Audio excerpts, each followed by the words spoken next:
Hi everyone, welcome back to another episode of our CTEA Esports Academy podcast. Today we're going to be talking about tilt, frustration, and how we handle it in the gaming scene. That was fantastic. That was really good. Thank you. I like that. That was solid. I don't need to really expand on that very much more. Second episode. I'm keeping track this time, which is why I'm allowed to say the numbers. But then besides that, it's another Wednesday. Going to talk a little bit about gaming. And specifically, the podcast is designed for us to talk about things that we're seeing in the adolescent space, because we're both adolescent esports coaches. We run this facility designed for adolescent esports. We haven't seen much rage, like strict rage. Yeah. But probably because we haven't seen it as bad as we've experienced it before.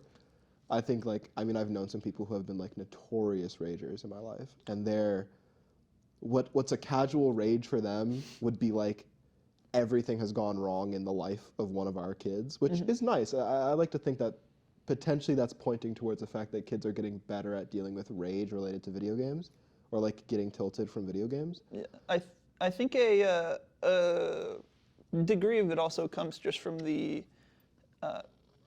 individuals that we have signed up for our program. They're all great kids. Yeah, it's the group that we have up to this point is, as you said, great kids. Also, we don't typically see them at their worst when they come in person. No, I imagine. They don't see me at my worst, right? When I'm working, obviously. Is that when you rage the most? What? Oh, no, when I don't rage. Working, I imagine them like me. We're in a pseudo-professional environment. And when they're in here, they're working, they're improving, they're practicing. So they're coming in most of the time with good mindsets.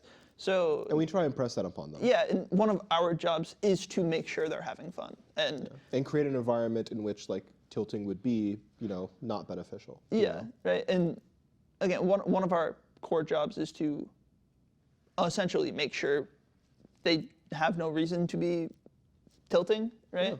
Yeah. And keep them away from that. So if we had been seeing that, we wouldn't be doing our jobs right.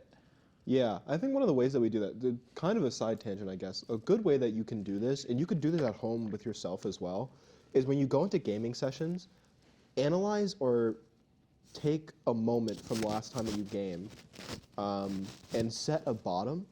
And then once you set a bottom, it's kind of like setting goals, but instead of setting, I want to achieve this today, which oftentimes can lead to tilt, is not achieving that. But instead, it's trying to not achieve something else. So if the worst you did last time was lose 3 straight games, when you lose a second game and you feel not the best going into the next one, just stop and walk away. I think is a really good way of setting a bottom for your gaming experience. Yeah. And kind of how we do that here specifically is because we have a lot more knowledge about the kids that we're actually playing with. It's not as vague as I just described. It's more like when they come in, we start off with bare minimum basics. And if we can get better at those bare minimum basics, or if we can get better at whatever we started off with today, it's already a success. And then we can just play the rest of the day, or for however long the rest of our session is, which, having that order is really, really good. And understanding why you're playing today or what you're doing, also really good ways to kind of prevent tilt. But I think I can start off with a question. Go for it. What do you think the most tilted you've ever been is? Because we live together. I haven't heard you crazy rage before. I've heard you be befuddled, which I heard you be befuddled this morning. Yeah. Which we'll definitely get back to. It took a second. I definitely know when the most tilted I ever was. Okay. And you were there for this moment. Really? Yes. And I got tilted so much. I got tilted to the point of hysteria, and I was just I'm thinking of a couple of moments where I would definitely describe you as hysteric, and I always find them really funny because the way that you flip out, especially on stream, it's always just how did this happen? How did this happen? The thing that tilts me the most is when it's out of my control. Oh yeah, I think a lot of people rage and tilt because of that. And there's nothing more tilting than playing a first round of a playoff series and your school internet just disappears mid-game. You know that feeling, chat, when I'm talking to them, Yeah. when your dad just goes you're at a dinner or something, your dad just takes a drink and goes, well, back in my day. And he tells that story that he always tells. And it's like always the same way and same cadence. It's not even just Adam. Both of us do this. We both talk about this playoff game like it was our own personal. You like, kids got it so worst good moment. with your gamer dome. Yeah, exactly. You Esports arena. It's so nice. You guys get to get raised up playing video games. You have coaches like me and Adam who work around the clock. Oh, also, by the way, hi, I'm Coach Peter. This is Coach Adam. You have coaches like us that work around the clock, making sure that you have a better time, that set you proper goals and improve your skills and all this stuff. We had to build that gamer dome with our hands. We weren't even getting scholarships at the collegiate level. And they changed the NAT type for our Wi-Fi the day of a playoff game. So, yeah, the really essence of the story is while we were playing our first round playoff game of our first season, I think, we started off doing pretty well. This is Overwatch. We were in a control game mode, Oasis, and all of a sudden, earlier into the game, and then suddenly, we all start to disconnect. We don't get kicked from the game, but we just, WASD doesn't control our character anymore, and we just start sliding across the ground. I've never seen ping that high. Yeah. I've never seen the number next to milliseconds. I didn't even see milliseconds. Milliseconds was off the right side of the screen, and the ping number just covered the entire top bar. And I was just like, oh, it's in seconds now. It was in hours. Yeah. So, yeah, I have 3 different clips saved on my Twitch channel of this. The first one, it was an overtime scenario. And because that's the thing, we also pushed this team to overtime. Yeah, we're falling off the map, literally, because of how bad the internet is, and we almost won all 3 of these rounds. Yep. So, the first one, I'm playing Wrecking Ball. He's the little ball that rolls around. And He's I'm like, the hamster inside of the ball. Yeah. And I'm like, hey guys, don't worry, I'll get the overtime touch. And I wrap around and I'm like, all right, I'm gonna start walking this way to go to the objective. And I just start moonwalking and I fall off the map. And at this point, I'm like, all right, this really stinks. It sucks. It was really hard. I'm really frustrated about this. Yeah. And then the second round, we're on Rialto. And I'm like, we're doing fine so far. It was unfortunate. The lag is going to keep happening. And you kind of just have to accept it to an extent. And then I go in and I have probably a top 10 Wrecking Ball engage that you'll see.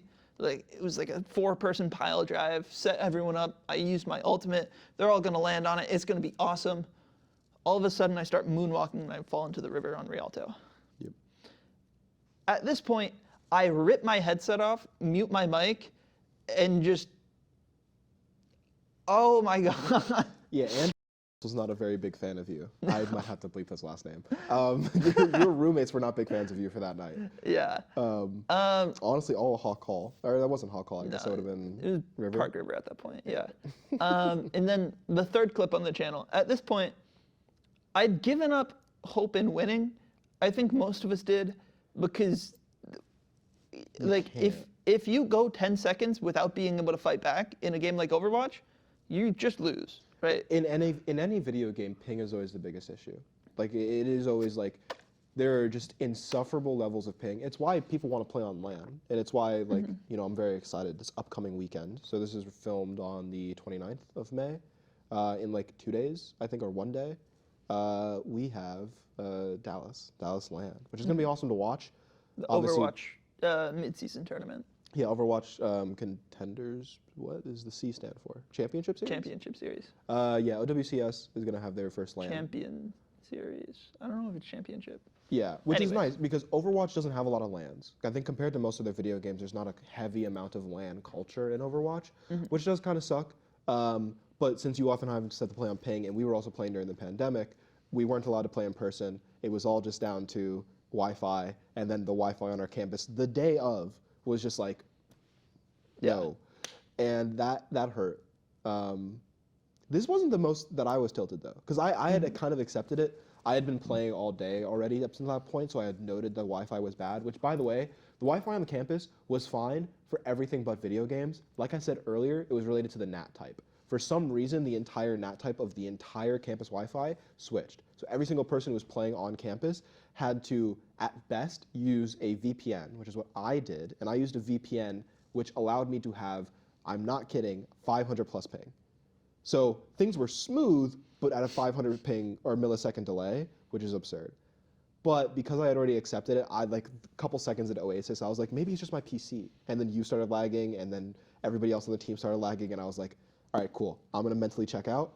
And yeah, I think I started doing homework on the side or something. I remember at some point, maybe between the first going into the second round, you told everyone to close Overwatch, open up like the command prompt, and run like essentially like a clear your cookies.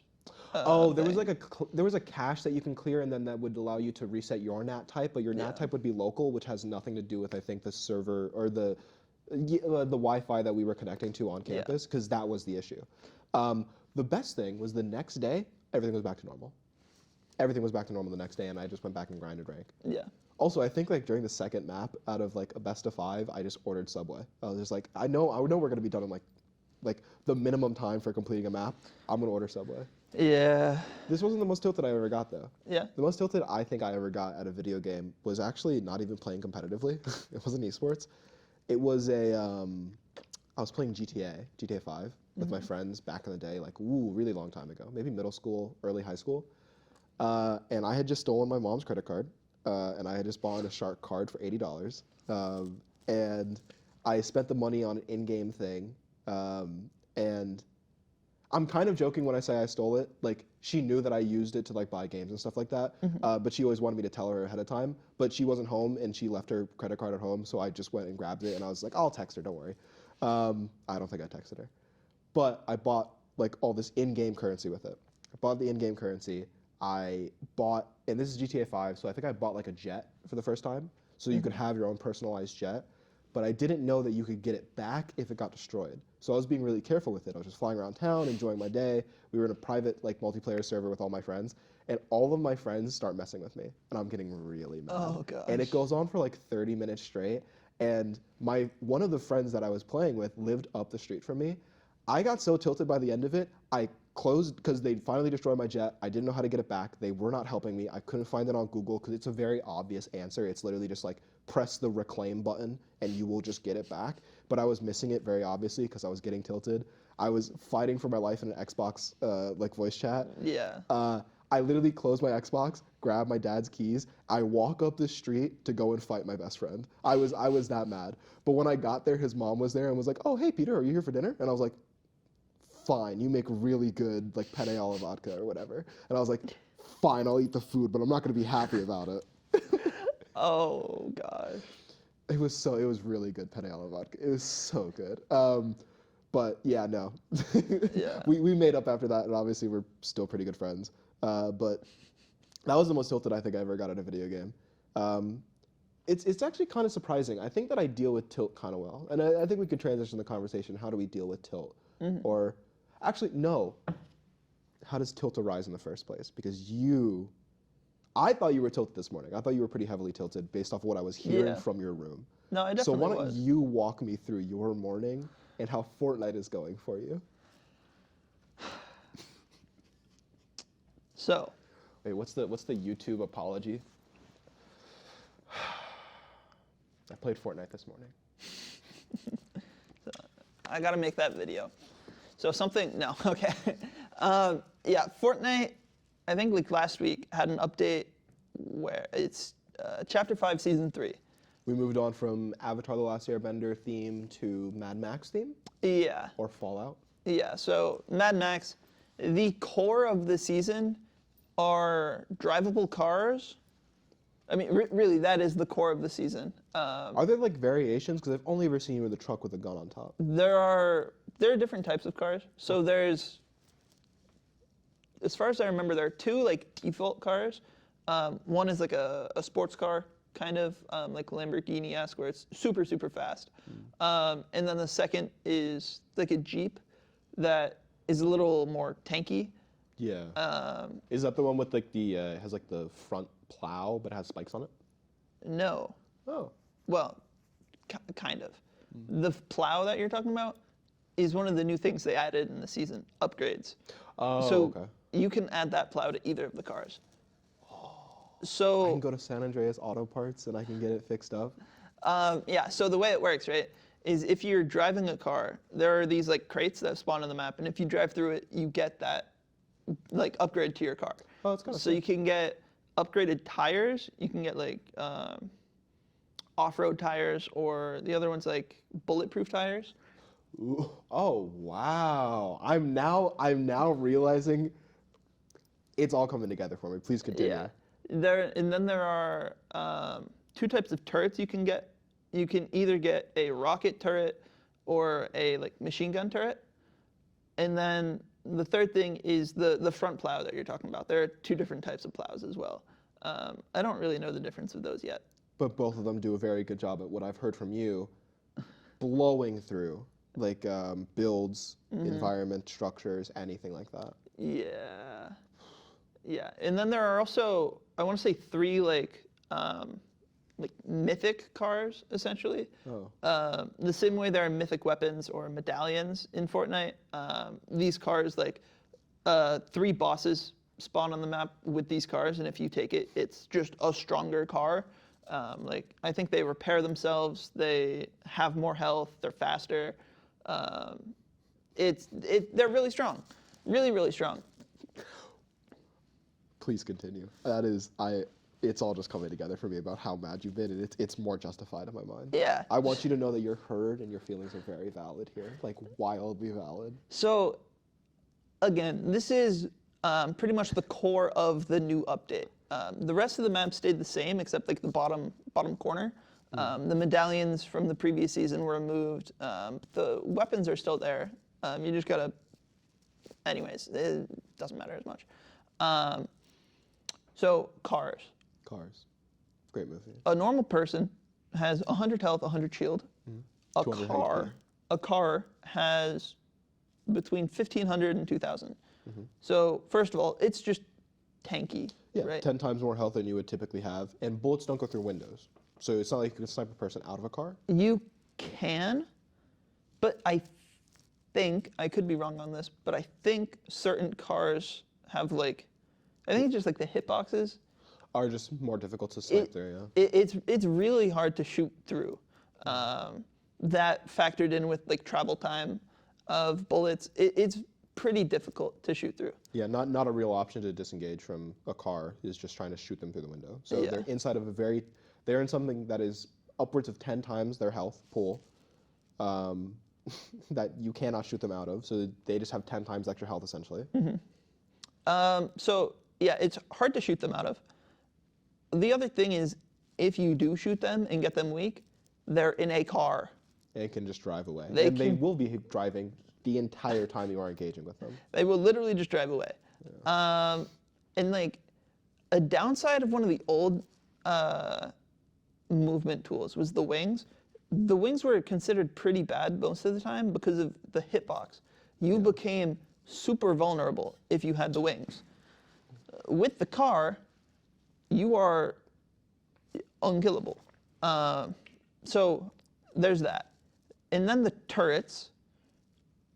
The turrets just deal like 20 damage per shot, something like that. The machine gun one? The machine gun turret, yeah. How fast? What's like the DPS? It's like the speed of an AR. Oh, whoa. Yeah. That's weaker than some ARs. It's weaker than some ARs. Is that body or headshot actually? I should ask. Probably body. I don't know if it headshots or not. It would be But more balanced if it was, but it's still not balanced at all. you know, like the normal downside of shooting is that Can get shot. you can get shot. Yeah. Yeah, it's not quite the same when you're in a car. APC. So yeah, they have the turrets, right, which are strong. Oh, and you know the core of Fortnite, how it's building? Yeah. That is what makes it unique from every other game, For and every other battle royale. that's what's been the core of the game for the last 5 years. Yep. Yeah, cars just go through building. That's the biggest criticism that I've heard from you, because we've talked about that a little bit, and it's like comical how Because, I mean, you're right. Fortnite is very much a game hyper-focused on building. And it's really cool. I think it's something that, like, a lot of people might, like, turn their nose down at. But, like, building in Fortnite is really sick. It makes a game stand out a lot more. It's a really interesting mechanic. And I'm very impressed on how they managed to integrate that into a multiplayer game, especially because it originally came from like Survive the Storm or whatever it was called, their PvE version. They adapted it to PvP and multiplayer really, really well, and I think it fits and it's nice. It's sick. Why would you then add something for an entire season that just plows through the main thing that people have been getting good at for 5 years straight? Because there's also a great correlation between like the skill of players and what they can build and do with their building, and as that has gotten better, the skill of players has gotten better. This season is just like, well, because everybody now has an anti-build thing in build game modes. Yeah. It seems pretty absurd. And it's also worth adding on, it's not just cars. They also added, it's kind of like a rage system where if you drink a certain item,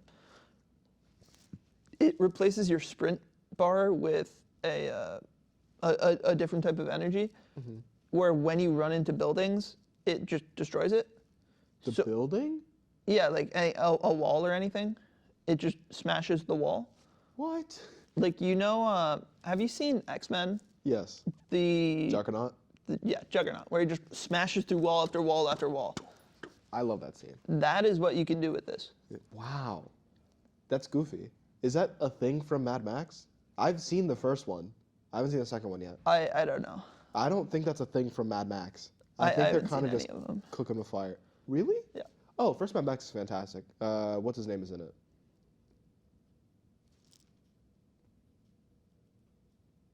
That's too long of a pause. I'm just going to give up. The same person who's in the second Batman, directed by Christopher Nolan, who plays the Joker, I think. Tom Hardy. That's not Tom Hardy. It is Tom Hardy, though, who's in Mad Max, but the person who's in the second Batman as Joker is not Tom Hardy, I think. Let's move on. So, yeah, no, all of that sounds horrific to deal with. And there's one other item, too. I skipped over. Wait, what's... The last one, right? So there's the juice you can drink that makes you smash through stuff. Yep. There's the cars, and then there are also the rocket gauntlets. Oh, the gauntlets looked cool though. I like them to an extent, right? They're a great movement tool because you can just punch around the map. You can fly around, and damage-wise, they're not crazy. Do they have infinite ammo? Like, can you just keep on punching? It recharges. Okay. With the purple tier, you get 4 punches and they recharge. The mythic, you get 5. Okay. So they're good. They also can just punch through buildings. So that's yeah, that's fun. And you're also just, if you're just using the gauntlets in a 1v1 fight, you can just punch around, making it really difficult to shoot the person. Yeah. To get shot, because you just dart from side to side around a person. That's always a really good part of most movement tech, is especially close quarters usage of movement tech is something that really needs to be looked at for balance, is because if you can just, move around very quickly when you're really close to a person, that person's not going to hit you without sheer luck, So that, it's interesting though, but it also doesn't do damage. So if you want to do damage, it doesn't do a lot of damage, I imagine. It does, if you land a punch, it does 50 damage. Okay. Okay, so you keep on doing that. But you can also just get one punch, Mm-hmm. So if you want to do highest possible DPS, you have to punch and then swap weapons, which you can't move during that time that you're swapping weapons. And you're on the other weapon. So yeah. A little bit of balance there. But it just sounds like that is the most balanced, most fun thing to come out of this update. Everything else sounded horrific. Yep.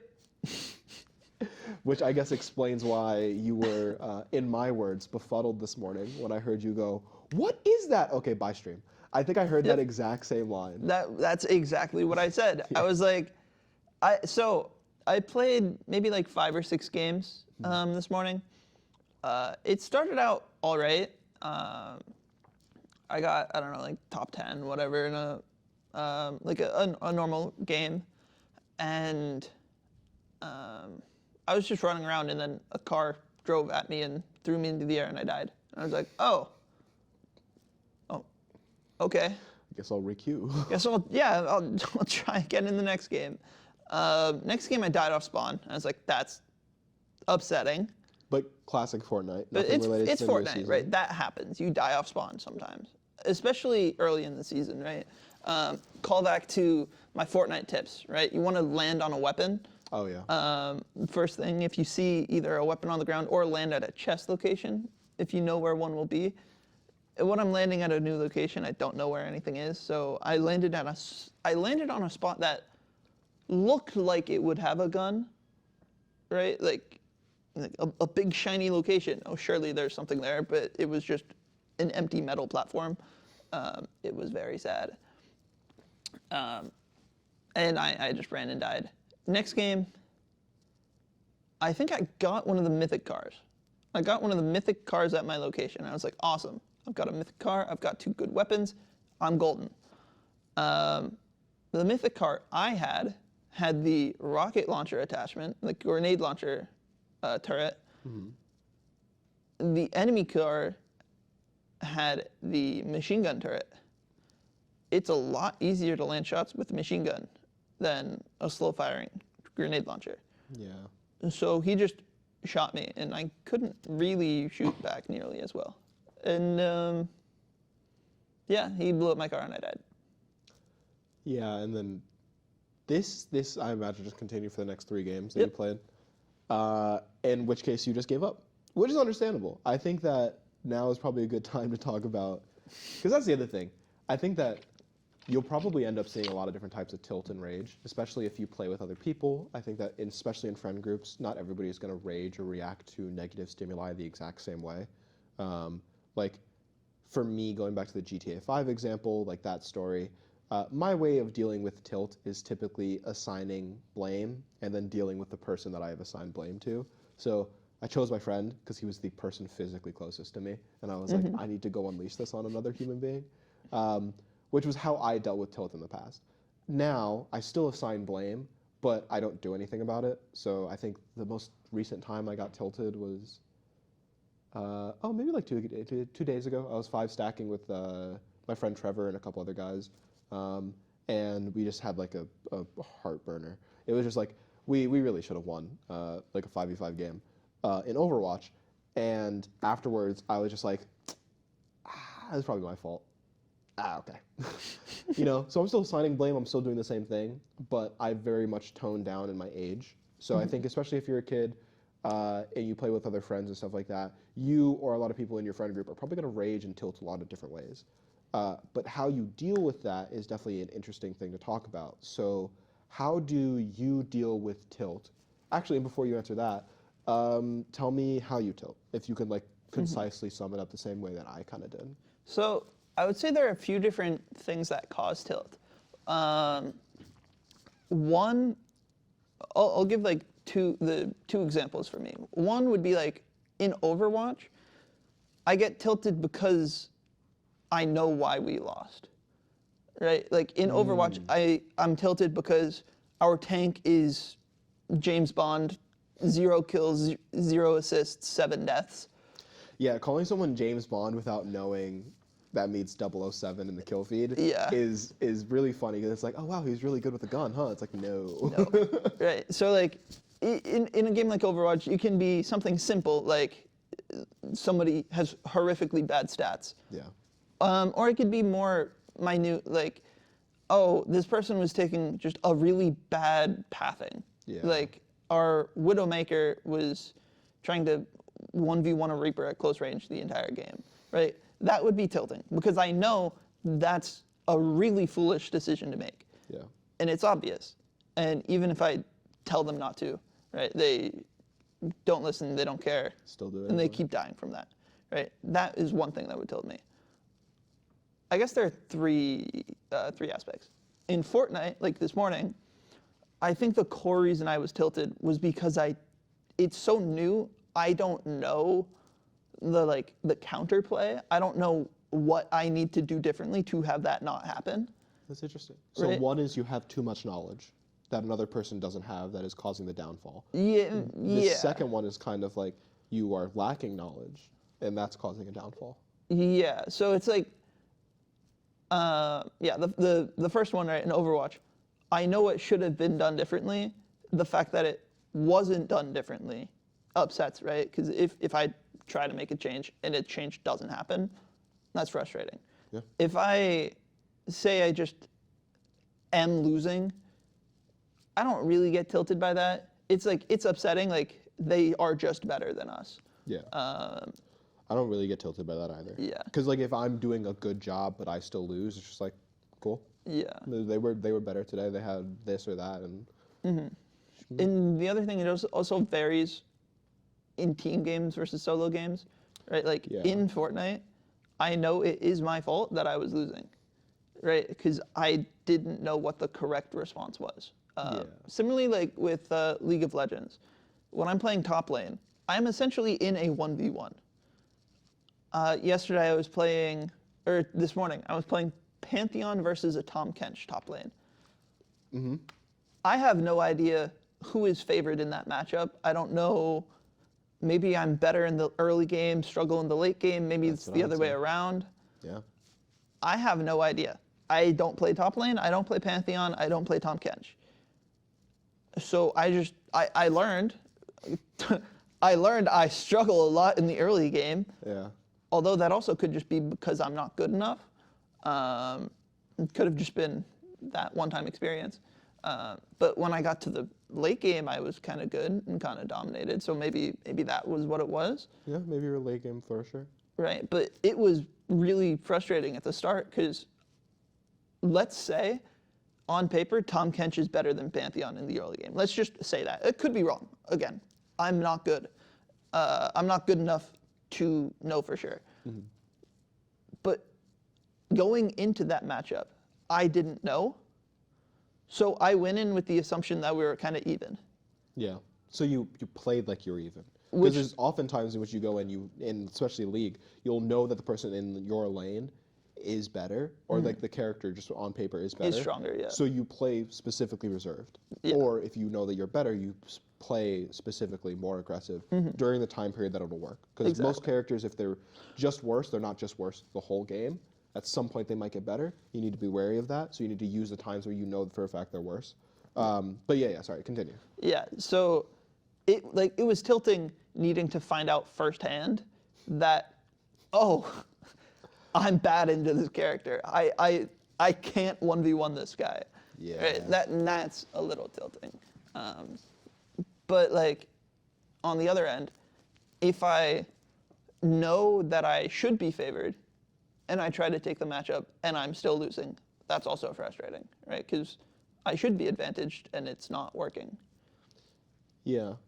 So none of that was an answer to any of the questions I asked. I actually asked you two questions that were not related to this. What? Oh, okay. I said, I asked how you deal with tilt. And then I wanted before that, I guess actually you did answer my question, was how does like tilt precipitate within you? Yeah. Which, all of them kind of being related to knowledge is definitely good. I think that a lot of people at home will probably recognize that as well, especially if you're like a kid playing esports. And some of the kids that we've had, the most upset I've seen them, because I never would consider them like actually raging or actually tilted, but the most upset I've ever seen them is they're questioning. And like questioning is, asking for more knowledge, or like there's just a lack of info that I have that I want to attain right now. Yeah. But how do you deal with these various types of tilt? I'd say the first one, right, where it's like I know something different should have been happening. If it was somebody else that I just randomly got queued up with in Overwatch, I just say, I kind of try to just say whatever, move on. Because they won't be in my next game, so I don't have to worry about that. If it's something with myself that I did wrong, I would kind of ask myself, like, am I going to make that mistake next time? If the answer is yes, I should stop playing Overwatch, right? Like, not like period, but like for the day. It's like, like if you are if I'm slow reaction times, you're tired, let's stop playing. If, say I'm like a hit scan player, and I just can't hit my shots today, maybe I shouldn't queue ranked. Maybe that's not the best idea. If I'm just not making smart decisions, like you were saying, right? If you're sleepy or whatever. Yeah. On the other end, if I just don't know a certain matchup, I don't know, whatever. Two options. One, right, keep playing unranked game modes and just learn, right? The more you play, like if I play more games of Pantheon, I will learn his matchups, and I will learn where his strengths and weaknesses lie. The other is like watching YouTube content, right? Watching Pantheon guides, watching, whatever. Because it can be a combination of both. It could be, I'm tired. It could also not be related to tilt. Like, I just want to not play right now, but I also want to know for next time, how do I actually beat this in the future? Mm-hmm. I think those are all really healthy. I do want to expand on them, however, because there's an underlying factor for most of these, which is kind of implied, is that you stop playing the game mode that you're playing right now, which is competitive typically, because you're a competitive gamer. You play ranked ladder very often, which means there's a higher stake. Your rank, your skill level will be determined by the outcome of the game. So reducing stakes is another way to help control tilt, right? For me, when I told the story of like the moment I was most tilted, it was because I thought the stakes were $80. So I was flipping out. Yeah. I was rather irate at that moment, right? My mother's hard-earned money was being wasted, and that's absurd.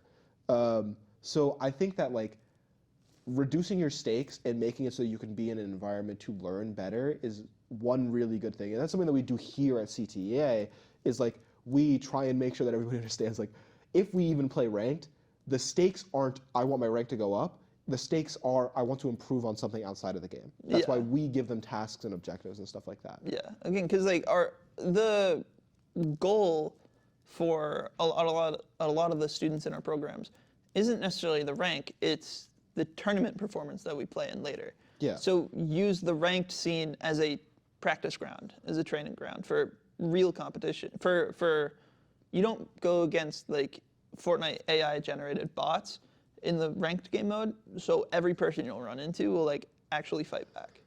Yeah, and I think that like for anybody who's an aspiring esports player, your your rank to an extent matters, but that rank should not be your main goal and focus, right? Because, and I mean, we say this every podcast now, 2 podcasts running. We will have a podcast about goal setting because I think it's really important. It's something that both of us do rather well, not only for ourselves but for others, is to recognize, your goal, if you want to be on stage, if you want to be the next Booga, if you want to be the next Tens, if you want to name another esports player. Super TF. Name like a good one. Seeker. If you want to be any of those guys, if you want to be any of the people that you idolize or like look up to in the esports world, and you're a kid and you're working on it, they might have even had this improper goal of I want to be the highest rank in the game, right? The way you get to that is not directly. It's not I want to play 100 hours of ranked every single month. It's like no. Take a step back and recognize that you need to get better at all the things that make your rank go up, as well as the fact that the rank system is not always perfect to reward the best player in the match with the most amount of ranked. Some ranked systems are really good, and they might even give you like ranked points even if you lose, but that's rare. It's exceedingly rare, as well as the fact that you already have to be a really good player. I think a major factor you have to consider is working and improving yourself, like how you respond to tilt, of lowering the stakes, finding a different goal to achieve for that day, or taking a step away and learning so that the next time you come back, you can gain that rank. Yeah, I think a good way of summarizing it, right, is rank doesn't determine your skill. Yeah. Your skill determines your rank. So if, for people that care about their rank. How am I bronze? What? How am I bronze then? Because you're not good enough then. That's valid. It was a great thing. Seagull, he's a Twitch streamer, had a clip about this, where somebody was asking about Elo Hell. And Seagull's response was essentially, Elo Hell doesn't exist. Like, look at every single time a person makes a Smurf or an unranked to GM or any of those. They instantly climb. And it's not because their fresh account is just lucky. good players get to the rank they belong. And maybe it's not instant, but good players will climb. And as long as you have a 51% win rate, you will climb. It's just a matter of time in, time out. You know, if you could always win a consistent 51% win rate, it might take a long time. And that's why a lot of people will get upset or tilt at that fact, is you might be winning at a 51 or a 50.0001% win rate. But since it's taking so long, it's like, oh, I'm not actually improving. It's like, no, you are. You just, you know, obviously you just want to go a bit faster, which you could reach out for help to try and go a bit faster. But the other small point on that too is everyone at your rank is improving, right? Everybody that plays the game is getting better. If like, well, everyone at Platinum that plays, say, 3 hours a week, if everybody plays that like baseline level, then after a year, all of those people will have had 1,000 hours in comp. Or no, 150 hours in comp, right? And that's a lot of practice time. If you're putting in, say, instead of 5 hours a week, you're putting in 6 or 7 hours a week. You're just putting in a little bit more time per week. But grand scheme, in a year, you'll have put in an extra, I'll just make up a number, say 50 hours in that year. You've not put in that much more practice. You're gonna push further ahead. But if you're starting at that same platinum level, but you're putting in 3 hours instead, they're going to be improving faster. But everyone at that same average will stay at that average. So they will still be platinum if they're not doing any extra to improve.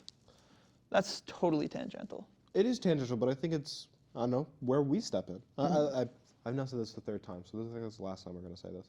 But at CTEA, that's what we're designed for. And we're not the only company that does this. You have like independent coaches over on Medify or, you know, YouTube tutorials. You know, a lot of Twitch streamers do care about and give back to the community. I think that if you, my biggest recommendation would be like ML7. If you're into Overwatch, specifically support role in Overwatch, ML7 is a fantastic streamer for that. He gives out a lot of information.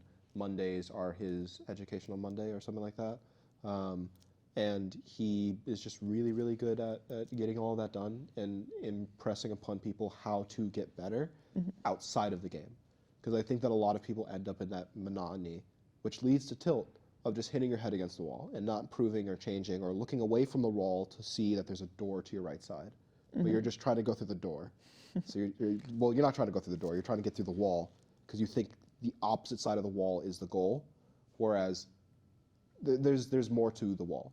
Yeah. Be a structure. There could be more doors behind it that are harder to find, but take a step back, wipe the blood off your forehead, and look for a door and get some help. You know, Yeah. I think that is one of those things that like every gamer has access to immediate results when it comes to help. You look up a tips and tricks guide, and then you just alt-tab back into the game and try it out. You don't get to do that with basketball. Yeah. You don't get LeBron saying, "Hey guys, welcome to another LeBron tips and tricks video. Here's how we're going to do three-pointers today." And the whole time you have the ability to instantly be on a court and shooting three throws. Like no, there's so much gappage there with traditional sports. Yeah. With esports, improvement can happen rapidly. It's a lot easier. Now, bringing it back to tilt, there is one other piece of tilt that I would want to talk about, which I didn't bring up earlier. You sort of brought it up. So I said there were three things that tilt me the most. One is when I know something that should be done a certain way, And a teammate isn't doing it. but it doesn't happen, whether it's a teammate or myself. Oh, okay. Right, like if I know something should be happening in a certain way and it doesn't, and that causes us to lose, that can be tilting. The second one is where I just have no idea why I'm losing. Right, I don't know what the counterplay is. We are just losing, or I am just getting killed in Fortnite, or losing top lane. That's also tilting. The third one is people, like voice chat, like the classic internet trolls, or really anything where I know something to be true, like without a question, I know this is a fact, and someone straight up disagrees with me about a fact, like that is something that tilts me beyond anything. Earth's flat, man. Right? You need like to get over it. someone who genuinely is coming to me saying the earth is flat, in a video game context, like, you know, I don't know if you want to come up with something, but like. No, I got you. Yeah. I get in VC.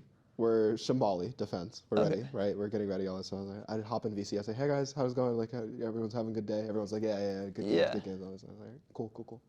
Hey, 0's not a number, by the way. We're ending the podcast. Yeah, we are. Yeah. It's the time is. Yeah. It's a huge inside joke, but yeah, no, I do think the overall conversation on Tilt was like really fantastic. We're just gonna do closing remarks, I guess. Yeah. Before we finish this, I would say that people tilt me the most, more than gameplay, more than anything. And people are also the best part of video games, right? Like, if you're in a game and you have that flawless communication, if you've got somebody making jokes, you know, all of that. Yeah, that's everything is just flowing. perfect. Which is nice. But if you're playing a game of League and you're 6 minutes into the game and you say, GG Jungle Gap, we're 6 minutes into the game. Why are we giving up? Like, or the big thing, because League doesn't have a VC, right? Or like, correct. In Overwatch, the equivalent of that is like 2 seconds into the game, a woman speaks on mic, and someone goes, GG, we have a woman. And it's like, I wish my fist was bytes so that I could go through the internet across this router and you could catch this fade digitally. It's absurd. It's like, I mean, in your example, they're at the same rank as you. Yeah, they're at the same rank. Oh my God, sorry, we're not going to talk about the rampant sexism and misogyny that exists in video games, but for Overwatch terms, the early GG is most common when a woman speaks on mic. And it's just, I don't understand how women continue to play this game because it is absurd. Literally yesterday I had like two count them games thrown because I was playing with Violet. She's great. She's really, really good at the game, man. I don't get it. I do not understand it. Oh, man. Yeah, but that's tilt. Yeah, that's tilt. Tilt is tilting. Yeah, actually, out of all the things you said, I think the only thing that tilts me the most is, like you said, people who just say things that are like not true or that I know for a fact is true. Just based outside of logic. Based outside of logic, or I guess misogyny is based outside of logic. Yeah. It doesn't make sense to me. I think that there's a illogical disconnect between people who are misogynists and normal human beings, and that is besides rampant racism as well. I mean, I'm a black person who plays video games. Yeah. That I'm just numb to, though. When it's other minority classes that I'm just like, I can't do anything about because I guess I don't also represent them. It's like I get to watch behind the glass just screaming like, no, everything they're saying is wrong, please. Yeah. Yeah. But, I mean, like, how do you deal with someone just spewing nonsense to you? Depends on the nonsense. Like if it's true like gobbledygook, like this person is like potentially schizotypal or some sort of like other thing. It's like, oh, gobbledygook, mute. Yeah. If it's like, racism, misogyny stuff that is designed to incite and be angry. Bullying of any kind. Yeah, bullying I also take in grand exception to. I will typically mute at some point, but I will listen because I need to stay up to date. I need to stay up to date with like what the current edgelords of the world are, coming at people with, because there will be times in which I can't mute and I need to be like somewhat prepared for it, as well as the fact that like in my head I like to argue for a second and go like, if this person was willing to have a genuine debate and concede ground, this argument would work. Cool, mute. And all of that happens in my head. For me, the mute button is the most powerful thing to deal with tilt. If other types of tilt, the ones that you kind of described earlier, gap of knowledge, I go and get the knowledge, or I take a break and then go get the knowledge. A teammate of mine doesn't have the knowledge, or I didn't apply the knowledge that I knew I had, I'm probably tired, or they're probably tired. I try and give a charitable understanding, and since I will probably never see my teammate ever again, and I have to live the rest of my life with me, everybody gets a charitable interpretation, and if it's me, I go get the knowledge. Yeah. And then I have a very good, healthy ability to just like stop. I don't like doom queue anymore. I don't just like, I don't get off a game and go, oh, that was so tilting, and then re-queue. I used to like 3 years ago, but I don't do that anymore. Yeah. I'd say for me with people, as you said, muting is definitely the easiest thing. Muting and blocking on Twitter too. Oh. The other thing too, this is, if they're coming at me saying like, in any form of words, if they're saying you're playing badly, my ideal situation is I stop playing badly and carry, or if I'm already playing fine, I just keep playing fine, right? A lot of the times they say you suck when you're doing well. Sometimes, especially I found in Bronze League, every single person in Bronze makes plenty of mistakes. So if you make one at the 2-minute mark, you then have to make almost no mistakes for the next 20 minutes for them to forgive you. I've had And that oftentimes they won't anyway. Yeah. It's also very much, you said this earlier, but the Spider-Man meme of like, wait, you're here too. Like, especially early hard flames where it's just like, I'm like setting up on Anna in Overwatch, and I'm like holding a certain high ground. They're like, why are you holding that high ground? It's like really bad. And it's like, well, I'm doing it for all these reasons. And I have an essay, like ChatGPT just writes out of my brain to respond. And then I also just go, wait, you're here too. It's like succinctly, this like 20 paragraph essay. It's just like, oh wait, no, we're both the same rank. Yeah. But yeah, that's Tilt. That should be it for today. Oh my God, we went over by a bit. Yeah, cool. I really enjoyed talking about Tilt. It was fun. I think next podcast we're gonna have a topic. Probably gonna sit down, probably gonna record it, and then probably upload it. Yeah. And like we do with all these podcasts. We might even be here talking. I won't. Yeah. I won't be here. But yeah. Oh yeah, actually there might be specifically a gap for a week, because I will be in Savannah, Georgia. Possible. But I hope you learned something. I hope you gleaned something from this. I hope that if you are getting tilted, you might go back to this video and be like, I'll try that, or this is this type of tilt that Adam said, or this is the type of response that I should have that Peter said. And I hope that helps out a bit, because there's no real need to tilt. I think one of the final words I'll say on tilt is all it does is it hurts you. You know, especially if somebody is attacking you, or like we said, you are getting tilted at another person purposely being insightful. They're shooting an arrow at you. There's no reason to shoot another arrow at yourself by making yourself worse at the game, tilting, and preventing yourself from playing the best. And even if you lose, there's always a next time. So take some time, breathe, recognize that it is just a game. Which is a complicated sentence that we will break down another time. But the best part of the sentence, it's just a game, is there's a million more that you can play, and you don't have to play it right now. Yeah. So protect your mental out there. If you're not having fun with it, it's not worth doing it, right? Yeah. Again, if you want to be good at something, you have to be enjoying it. There's no reason to be good at something you don't like. But yeah, let us know if you have any questions about Tilt in the comment section below. Yeah, try and give some recommendations, stuff like that. Let us know maybe a story about Tilt, or how you handle Tilt. And if you're the parent of a gamer who tilts a lot, send them our way, especially if you live in the Connecticut region, Connecticut Southwest region. And then if you are a kid that deals with tilt or has a friend who deals with tilt, send them our way. This is the place to de-tilt and get better at handling those types of aspects of gaming. Absolutely. Yeah, that's it. Enjoy the rest of your week. Have a great one. We'll see you again next week with another episode. Thanks for watching. Bye. No. Oh. Dang it.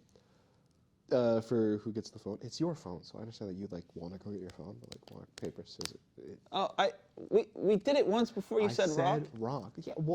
Yeah, but it sets up because you got to get into the rhythm. I'm gonna go scissors again. Rock, paper, scissors, shoot. Do you want to go again?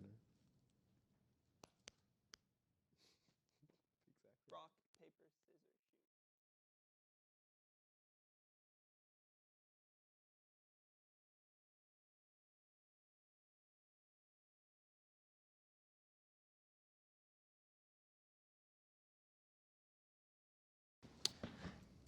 Ready? You've been ready. Yes, yeah, I'm ready. 1, 2, 3. 1, 2, 3. It's not needed, right? No, not at all. Okay, 1, 2, 3. Why are you giggling? I'm not giggling. Sorry, I'm doing an introduction. I'll be quiet. Hey, quiet on set, please, Joey. Sorry, our production in the background is absolute animals. You can hear their feet. You can see the feet on the camera, man. gonna be so much B-roll. I love it. It's great. It's so fun for me. Are you ready? Yeah. Hi, everyone. Welcome back to another episode of our CTEA Esports Academy podcast.